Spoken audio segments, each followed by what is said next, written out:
Hai. Kali ini yang bakal kita bahas adalah Angkatan Perang Ratu Adil. Nah, yang bakal kita bahas pertama kali adalah mengenai latar belakang pemberontakan APRA. Sebelumnya, tahukah kalian siapa sih pemimpin Angkatan Perang Ratu Adil ini? Jadi, Kapten Westerling lah yang menjadi pemimpin dari pemberontakan ini. Latar belakang APRA itu sendiri adalah pemerintah tidak menanggapi ultimatum yang diajukan oleh APRA. Nah, teman-teman, selanjutnya kita akan bahas mengenai tujuan APRA. Tujuan APRA itu sendiri adalah untuk mempertahankan bentuk negara federal Pasundan di Indonesia dan mempertahankan adanya tentara sendiri pada setiap negara bagian Republik Indonesia Serikat.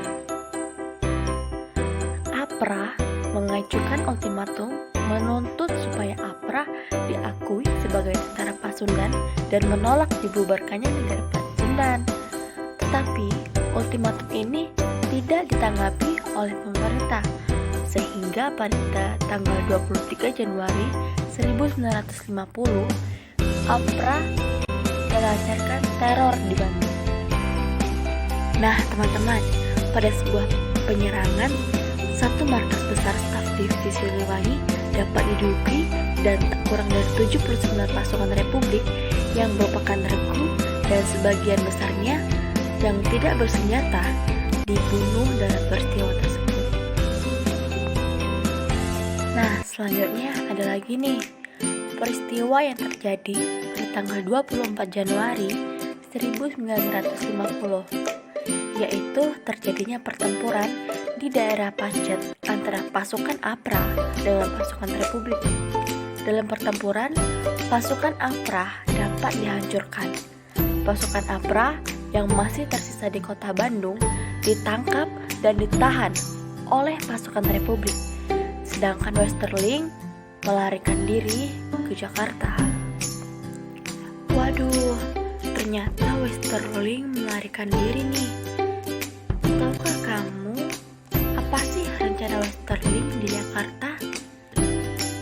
Jadi, rencana Westerling di Jakarta itu adalah ia ingin menangkap menteri-menteri kabinet RIS atau RIS yang sedang menghadiri sidang kabinet. Selain itu, Westerling juga merencanakan untuk membunuh Menteri Pertahanan Sri Sultan Hamengkubuwono, pejabat kepala staf Angkatan Perang Kolonel Simatupang, dan Sekretaris Jenderal Kementerian Pertahanan Mr. A. Budiono.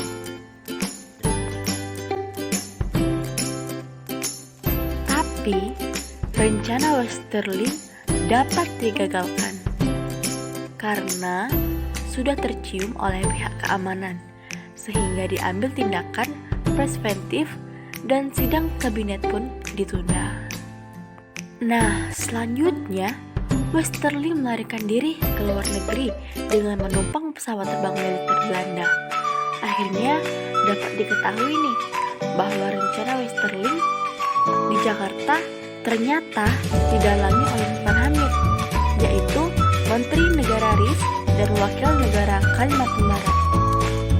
Sultan Hamid berhasil ditangkap mati pada tanggal 4 April 1950.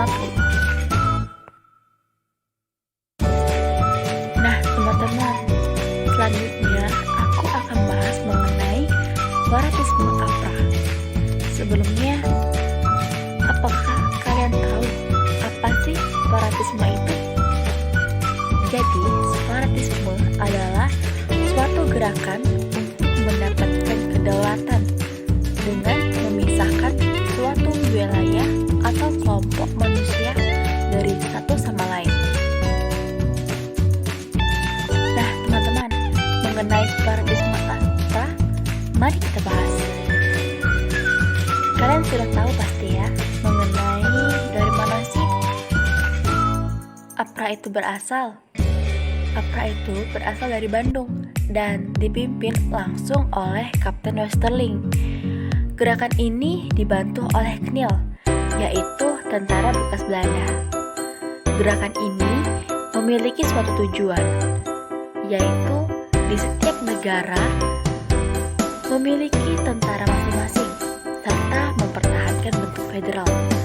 Guna mencapai tujuannya, Westerling menemui Sultan Hamid II di Hotel Denizes pada 10 Januari 1950. Ia menawarkan jabatan pada Sultan Hamid II, yaitu untuk menjadi pemimpin gerakan APRA atau Angkatan Perang Ratu Adil. Sultan Hamid II menyetujui tawaran tersebut. Tapi ketika penyerangan di Bandung, Sultan Hamid II merasa sangat kaget karena menurutnya hal tersebut sangat terburu-buru. Tapi meski demikian, Sultan Hamid II malah memerintahkan untuk menyerang sidang kabinet RIS yang sedang berlangsung. Nah teman-teman, ini nih yang membuat pemerintah menyimpulkan bahwa Sultan Hamid II lah yang menjadi dalang dibalik rencana Westerling.